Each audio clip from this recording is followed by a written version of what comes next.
오늘 우리가 읽은 말씀의 주제는 우리가 아는 대로 용서에 관한 말씀입니다.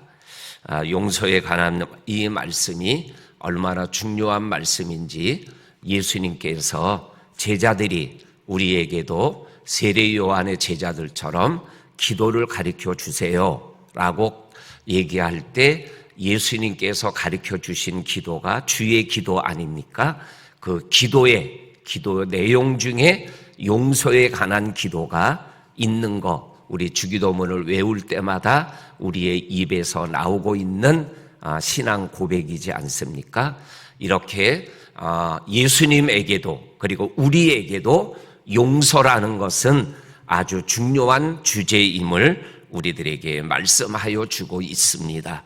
오늘 21절과 22절에 용서에 대하여 베드로가 예수님에게 말하고 있는 모습을 보게 됩니다. 그 당시 그리고 오늘도 우리가 일반적으로 사용하는 그러한 그 관용어 중에 나오는 표현이지만 그 당시에 남이 나에게 잘못하면 기본적으로 한 3번까지는 용서해 줄 수 있다. 그래서 우리도 3-4번이다 뭐 이렇게 얘기하고 마지막 3번째 용서할 때는 이게 마지막이야 라는 의미로 사용할 때가 있잖아요.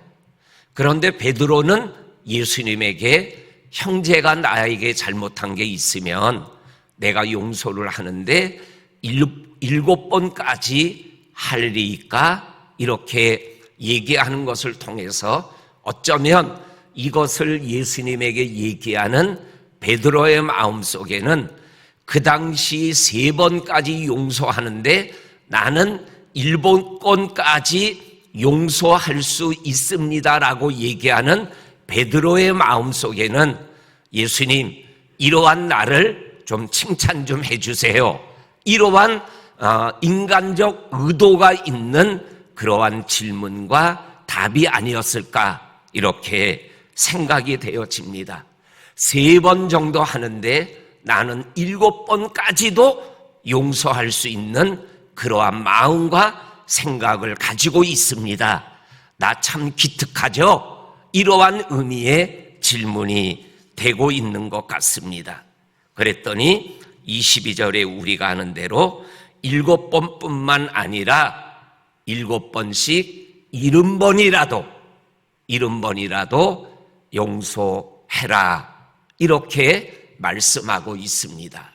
세상은 3번, 베드로는 7번, 그런데 예수님은 7번을 70번까지라도 용서하라고 얘기하며 이 용서의 크기가 차이가 나고 있음을, 그리고 용서가 얼마나 큰 것인가를 우리들에게 말씀하여 주고 있는 것을 보게 되어집니다.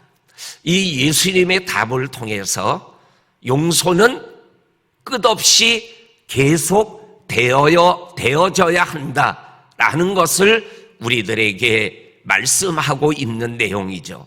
왜냐하면 인간은 계속적으로 용서받을 수밖에 없는 죄를 범할 수밖에 없는 연약한 죄인임을 우리들이 알고 있고 예수님도 알고 있기에 7번까지 용서받아서는 인간의 내일이 없다라는 것을 우리 주님 아시기에 계속 끝까지 용서의 삶을 살아가야 인간이 인간의 삶을 살아갈 수 있음을 우리들에게 말씀하고 있는 것을 보게 되어집니다.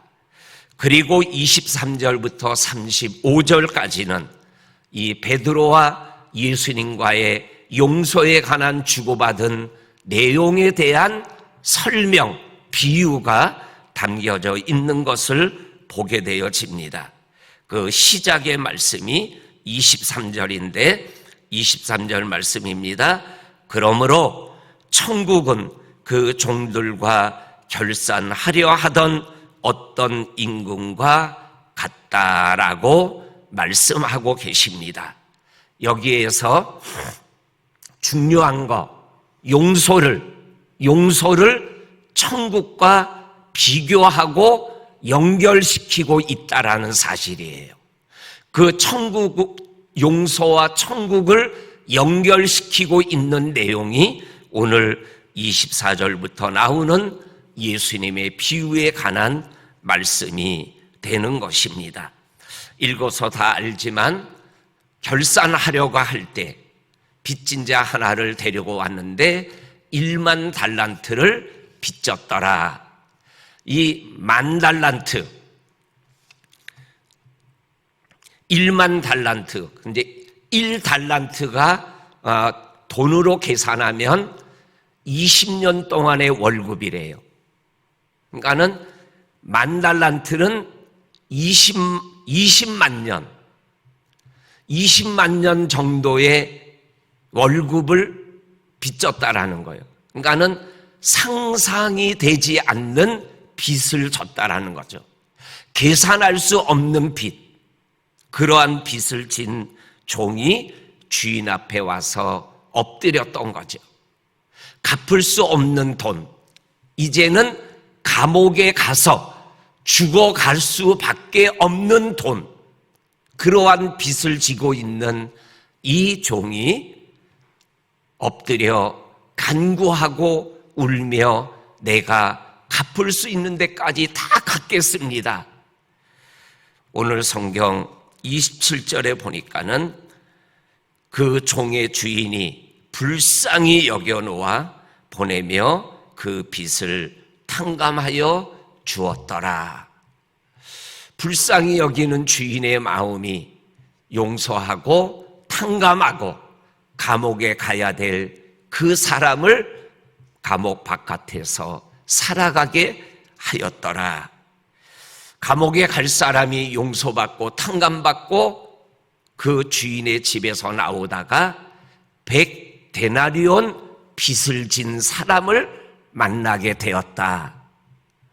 100데나리온은 100일 동안의 월급을 계산한 돈이에요. 그러니까는 앞에 나오는 1만 달란트와 100데나리온은 뭐예요? 계산이 비교가 안 되는 돈이죠. 어떻게 보면 전봇대에 붙어있는 왓다껌 같은 거죠. 그런데 오늘 성경은 뭐라고 기록하고 있냐면 그 100데나리온 진 동료를 이 탕감받은 사람이 얼마나 못되게 구는지 결국은 그 사람을 감옥에 집어넣는 거예요. 오늘 성경 31절에 보니까 그 동료들이 그것을 보고 몹시 딱하게 여겨, 불쌍히 여겨. 요 딱하게 여겨 불쌍히 여겼다라는 것은 어떠한 불쌍히 여김이죠? 100데나리온을 졌는데 탕감받지 못해서 감옥에 가게 된 그 사람을 딱하게 여겨, 불쌍히 여겨 주인에게 우리가 길거리에서 이러한 일들을 보았습니다. 그랬더니 32절에 주인이 1만 달란트 탕감받은 그 종을 불러서 그를 노하며 책망하고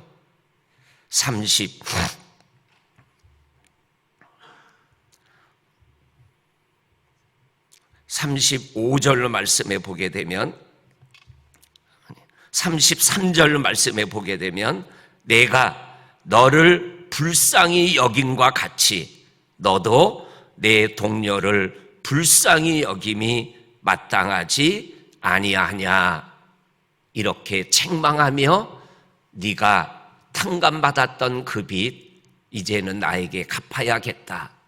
갚을 때까지는 감옥에 있어야겠다 하고 감옥에 넘기는 모습을 보게 되어집니다.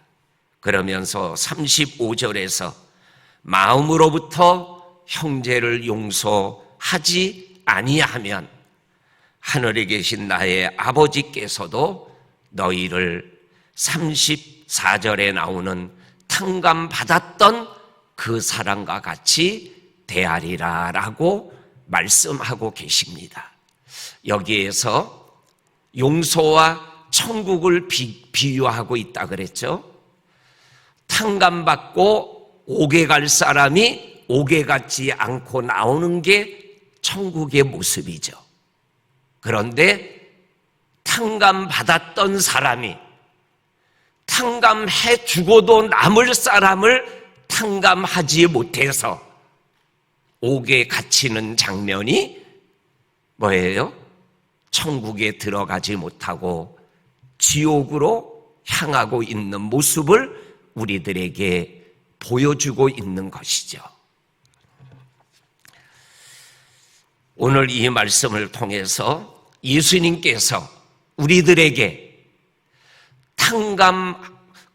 갚을 수 없는 빚을 탕감받은 우리들이 갚을 수 있는 빚을 진 사람을 탕감할 수 있는 삶을 살아가는 것이 바로 천국을 선물 받은 자의 삶이 되어야 한다. 이것을 우리들에게 말씀하고 있는 것이죠. 용서는 오늘 35절에서 마음으로 하는 거다. 이 마음은 어떠한 마음이냐면 27절과 33절에 나오는 불쌍히 여기는 마음, 딱하게 여기는 마음, 그 마음이 있어야 용서가 진짜로 시작이 되어진다라는 것이죠. 그리고 또 하나 오늘 말씀에서 용서할 수 있는 것은 받은 은혜를, 받은 탕감을, 용서받은 은혜를 잊어버리지 않을 때 용서하는 인생을 살아갈 수 있음을 우리들에게 말씀하여 주고 계시는 거죠. 오늘 성경은 우리들에게 이렇게 말씀합니다. 용서받지 못해도 감옥에 가고 용서하지 않아도 감옥에 가게 된다. 용서받아야 천국 가는 것이고 용서를 해야 천국 가는 것이다. 이렇게 오늘 성경이 예수님의 말씀을 통해서 우리들에게 말씀하여 주고 계십니다. 저와 성도님들이 인생을 생활해 나가며 용서받은 은혜와 용서하는 은혜를 함께 맛보며 살아가는 저와 성도님들이 될 수 있기를 주의 이름으로 간절히 축원합니다. 아멘. 하나님 아버지 감사합니다. 오늘도 우리의 믿음의 여정에서 또 우리 주님께 용서받은 은혜를 또 한번 되새김질하며 우리의 삶 속에 일어나는 크고 작은 용서의 문제를 잘 감당하는 저와 성도님들의 삶이 되게 하여 주시옵소서. 예수님의 이름으로 기도하옵나이다. 아멘. 하늘에 계신 우리 아버지, 아버지의 이름을 거룩하게 하시며 아버지의 나라가 오게 하시며 아버지의 뜻이 하늘에서와 같이 땅에서도 이루어지게 하소서. 오늘 우리에게 일용할 양식을 주시고 우리가 우리에게 잘못한 사람을 용서하여 준 것 같이 우리 죄를 용서하여 주시고 우리를 시험에 빠지지 않게 하시고 악에서 구하소서. 나라와 권능과 영광이 영원히 아버지의 것입니다. 아멘. 아멘.